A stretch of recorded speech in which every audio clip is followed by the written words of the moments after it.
ingin menunjukkan kebesarannya. Peristiwa Isra Mi'raj itu Allah ingin menunjukkan kemampuannya, tapi yang dimunculkan Nabi kita Muhammad sallallahu alaihi wasallam. Keagungan Allah, kemampuan Allah diwujudkan dengan Nabi Muhammad sallallahu alaihi wasallam. Kembali para jamaah, supaya kita tahu bahwa ibadah sholat adalah mempunyai kedudukan yang sangat amat tinggi dalam agama Islam, karena diperintahkannya saja bukan ayatnya yang turun, tapi Nabi kita Muhammad sallallahu alaihi wasallam diperlakukan dengan peristiwa agung, peristiwa besar Isra Mi'raj Nabi besar Muhammad sallallahu alaihi wasallam. Ini masih bulan Rajab. Bulan Rajab, di dalamnya ada peristiwa besar yang kita semua sudah ketahui, yaitu peristiwa Isra Mi'raj Nabi besar Muhammad sallallahu alaihi wasallam. Isra Mi'raj mengandung segunung manfaat. Isra Mi'raj mengandung segudang manfaat, dan alangkah bahagianya, alangkah selamatnya orang yang bisa memetik hikmah dari peristiwa besar Isra Mi'raj Nabi besar Muhammad sallallahu alaihi wasallam. Para jamaah, di samping Isra Mi'raj Nabi besar Muhammad sallallahu alaihi wasallam memiliki segunung dan segudang manfaat, intinya adalah Allah memberikan perintah kepada kita semua untuk menjalankan sholat 5 waktu. Coba kita amati para hadirin kebesaran sholat. Setiap Allah memerintahkan satu kewajiban, itu ayatnya turun dari atas. Allah memerintahkan kita melakukan ibadah puasa, ayatnya yang turun. Allah memerintahkan kita zakat bagi yang mampu, ayatnya yang turun. Allah memerintahkan kita melaksanakan ibadah haji bagi yang mampu, ayatnya yang turun. Tapi ketika Allah akan memerintah kita melaksanakan ibadah sholat, bukan ayatnya yang turun, tapi Nabi kita Muhammad sallallahu alaihi wasallam yang dinaikkan langsung bertemu dengan Allah subhanahu wa ta'ala. Para hadirin, peristiwa Isra Mi'raj itu Allah ingin menunjukkan kebesarannya. Peristiwa Isra Mi'raj itu Allah ingin menunjukkan kemampuannya, tapi yang dimunculkan Nabi kita Muhammad sallallahu alaihi wasallam. Keagungan Allah, kemampuan Allah diwujudkan dengan Nabi Muhammad sallallahu alaihi wasallam. Kembali para jamaah, supaya kita tahu bahwa ibadah sholat adalah mempunyai kedudukan yang sangat amat tinggi dalam agama Islam, karena diperintahkannya saja bukan ayatnya yang turun, tapi Nabi kita Muhammad sallallahu alaihi wasallam diperlakukan dengan peristiwa agung, peristiwa besar Isra Mi'raj Nabi besar Muhammad sallallahu alaihi wasallam. Para jamaah, sholat adalah merupakan kewajiban. Jadi kalau kita sholat, berarti kita melakukan kewajiban Allah. Kita melakukan sholat, berarti kita melakukan perintah Allah. Tapi dari kasih sayang Allah, ketika kita sholat, kita melakukan perintah Allah, kita melakukan kewajiban Allah. Subhanallah, sallu ala Nabi Muhammad. Ini kasih sayang Allah kepada hamba-hambanya yang beriman. Ini kasih sayang Allah kepada umat Nabi Muhammad sallallahu alaihi wasallam. Para jamaah, kita wajib bersyukur. Kita melakukan sholat memenuhi perintah Allah. Kita melakukan sholat memenuhi panggilan Allah. Kita melakukan sholat memenuhi ibadah kepada Allah. Tapi Allah memberikan berbagai kemuliaan kepada orang yang selalu melaksanakan ibadah sholat. Bukan hanya pahala. Pahala itu sesuatu yang paling kecil, tapi di sana luar biasa yang Allah persiapkan bagi orang yang selalu memperhatikan melaksanakan sholat 5 waktu. Para hadirin, para jamaah, supaya kita lebih mantap, insya Allah kita sudah mantap, amin. Supaya kita lebih semangat, jangan sampai meninggalkan sholat 5 waktu. Iya, jangan sampai meninggalkan sholat 5 waktu. Sebab sholat adalah as-sholatu wuslatun bainal abdi wa khaliqih. Sholat adalah ikatan antara seorang hamba dengan Allah subhanahu wa ta'ala.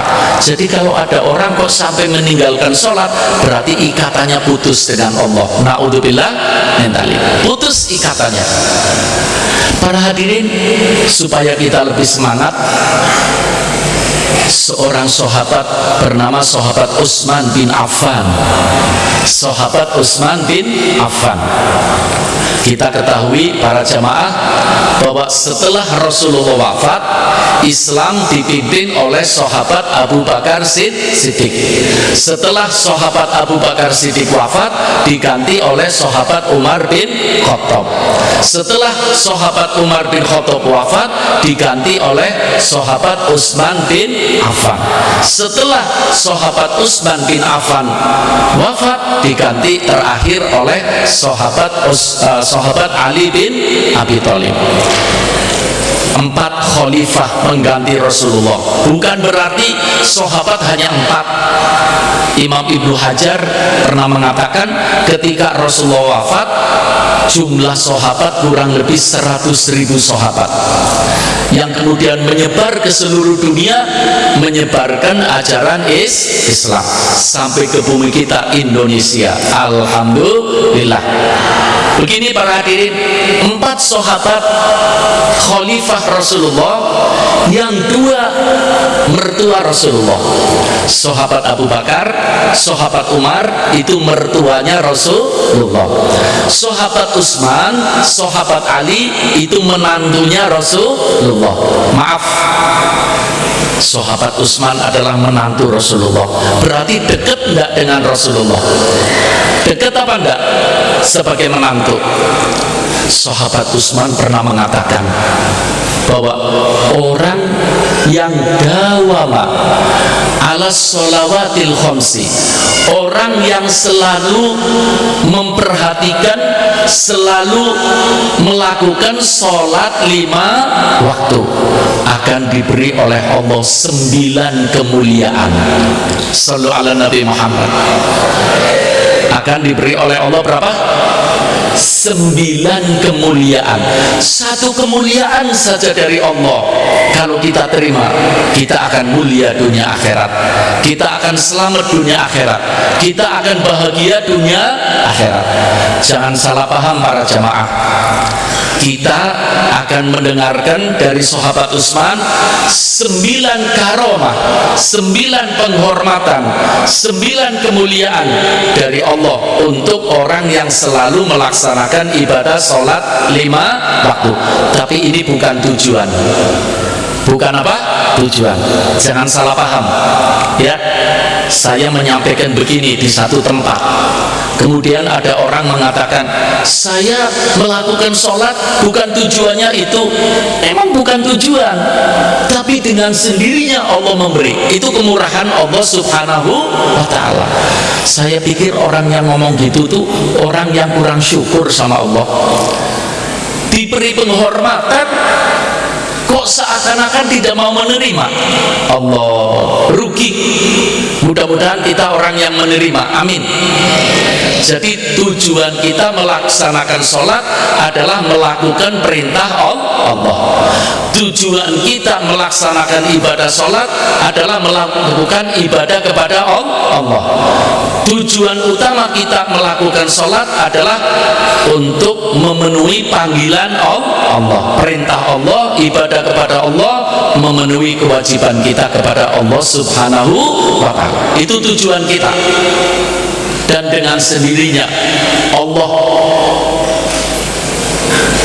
sayang kepada hambanya, Allah cinta kepada hambanya, Allah Rahman Rahim. Walaupun kita tidak mengharap, tapi Allah akan memberi. Sahabat Utsman mengatakan, tis'u karomatin liman hafadha wa dawama ala sholawatil khamsi. 9 penghormatan, 9 kemuliaan dari Allah Subhanahu wa ta'ala bagi orang yang selalu melaksanakan sholat 5. Lebih utama lagi kalau sholatnya awal waktu, lebih utama lagi kalau sholatnya jamaah. Berapa tadi para jamaah? 9. Yang pertama, an yuhibbahullah. Orang yang memperhatikan melaksanakan sholat, perhatian terhadap sholat dilakukan awal waktu, diusahakan jawab jamaah, orang ini akan dicintai oleh Allah. Allahumma ja'alna minhum. Mudah-mudahan termasuk kita semua.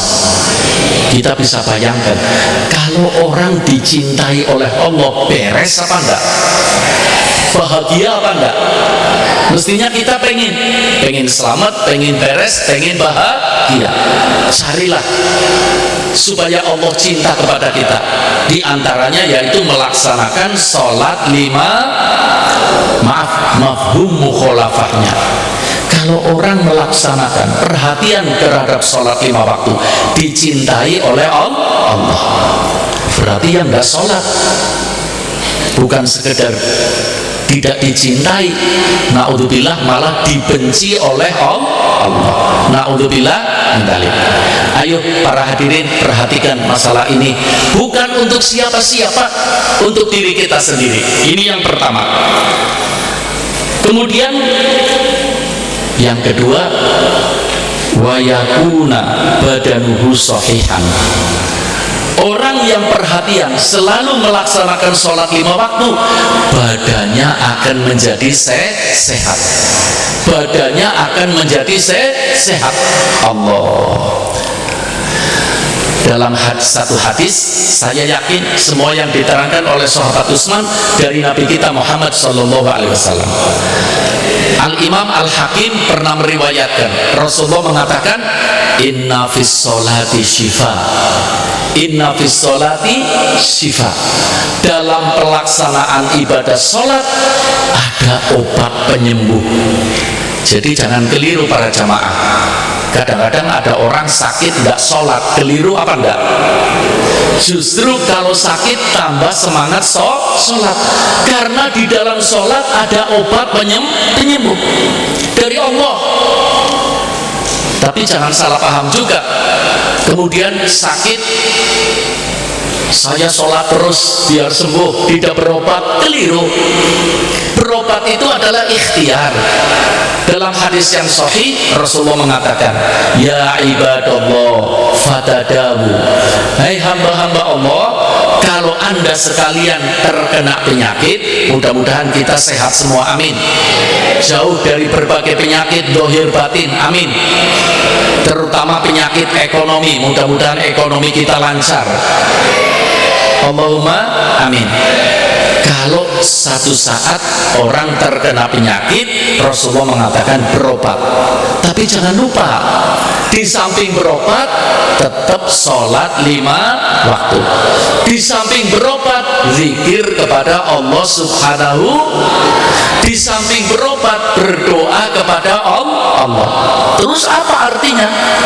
Ada orang yang bertanya, apa artinya sudah berobat tapi kok tetap sholat, sudah berobat tapi tetap berzikir, sudah berobat tapi tetap berdoa? Artinya kita diberi bonus oleh Allah. Shallu ala Nabi Muhammad.